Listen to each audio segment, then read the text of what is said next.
Sir, tapos na po yung aking kontrata at gusto ko sanang tumigil na sa pagtatrabaho.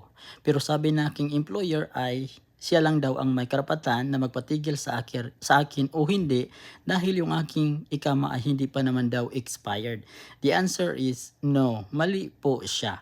Meron po tayong karapatan na tumigil na lalong-lalo na kung tapos naman yung ating kontrata. Hindi po dahilan na dahil hindi pa expired yung ating ikama ay hindi pa po tayo maaring tumigil sa pagtatrabaho.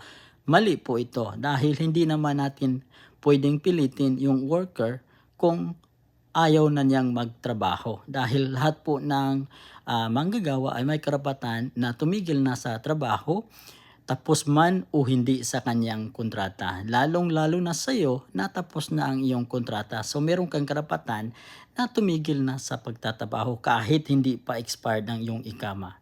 Okay, so lilinawin ko po yan. Maraming